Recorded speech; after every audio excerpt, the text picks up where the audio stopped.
After using the Gear Sport for about 2 weeks now, I'm able to give a good comparison here, and I just want to do this video on a comparison between the Gear S3 Frontier and the Gear Sport, and share my thoughts on these two devices and what one might be right for you.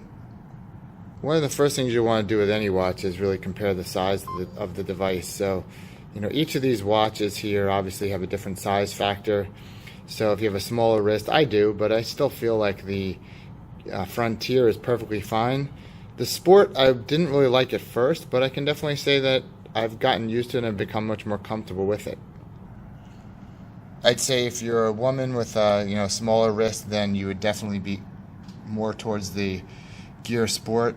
Men, definitely the Frontier, but either one could be fine for depending on what you like. Do you like a larger watch, or do you like a little bit smaller? So that's a factor there. As far as another difference is really going to be whether you want connectivity to your network. So the Frontier can connect to many of the major carriers. The Sport does not, so that's going to be one factor if you want to have it as a Bluetooth standalone device, or if you want to have it connected to a carrier and have the ability to have that service. So other than that, I mean, the bezel works pretty much the same between the devices, okay, and the apps are the same. One thing I'd like to see Samsung do is create a scenario where you can have the other workout could include weightlifting or push-ups or something more of the calisthenic way. As you might be aware, the Sport has the ability to do swimming, which is nice. What it really does is allows you to track your swimming, whereas this can be water resistant and you may be able to get away with swimming with it.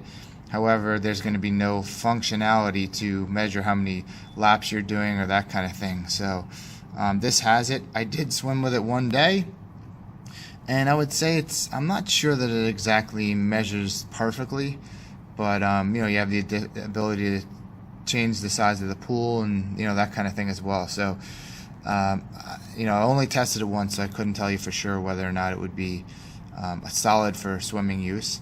But like I say, the menus themselves are essentially the same. It's just a matter of the size of the device, and I have them both on the same brightness here. The watch faces are a little bit different between devices. So here's the Frontier, and I think I have them on somewhat of the same, and I'll show you here. I have them on the same watch face. Chronograph here, this is called analog utility. There's chronograph there.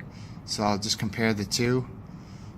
I feel like they look similar, but not exactly the same. And I can customize this to look a little bit more like that one, but actually no, I think it doesn't. Chronograph doesn't have any customization. So there is a little bit of a difference between the way each of the devices look with that particular watch face. And the canned watch faces that come with each device are a little bit different. And that's okay, because this one came out later. Like, this is kind of the one you'll see as the default watch face, and I can't remember what the default one was on this when you're seeing in the advertisements. But anyway, I pretty much like this look here, the chronograph, and similarly on this one. So there's also obviously a number of watch faces that you can customize, as well as additional ones that you can download on the internet. So what are the two major factors besides size and connectivity? Obviously being the two major ones. The other one is when you're doing exercise, this one has a speaker and this one doesn't. So whether this matters to you or not, but let's say I'm riding my bike or I'm walking or running, this will say, hey, congratulations, you did a mile. Probably not those exact words, but you get the idea. It'll give you voice feedback, letting you know how far you've gone. This one doesn't have a speaker, so it won't be able to do that. The other feature that we have,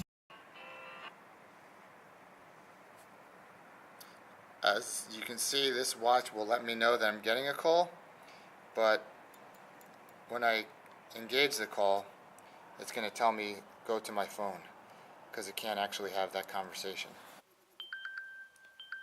On the Frontier, however, when you get a call, you can have the conversation right on your watch. Right on your watch. So that's a feature that potentially you might be interested in. Close So that you can see that this works, but you can see that you can actually use this for a phone conversation. And then finally, price being a factor. So the Gear Sport is going to be less expensive than the Frontier or the S3, and that's because of the features that we discussed. This obviously has a more robust feature set.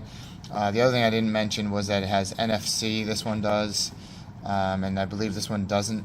Samsung Pay will still work on either one. Have not tested it with this, but I have with this. But I have my phone with me all the time, so do you want to have your phone with you all the time? This one you can leave at home from time to time or move away from it and have that speaker. This one you can't. And outside that, it's kind of more of a matter of preference. So hope this was helpful, and I hope you were able to make an informed decision. Do you have either one of these watches? Are you considering either one? And what would be your decision-making factor from one to the other? I would definitely appreciate hearing. I'd love to hear what your thoughts are, your feedback. So once again, thanks for watching, and give a thumbs up if you like this, and we'll see you in the next video. Definitely subscribe so you'll know when I put out additional content. We'll see you soon.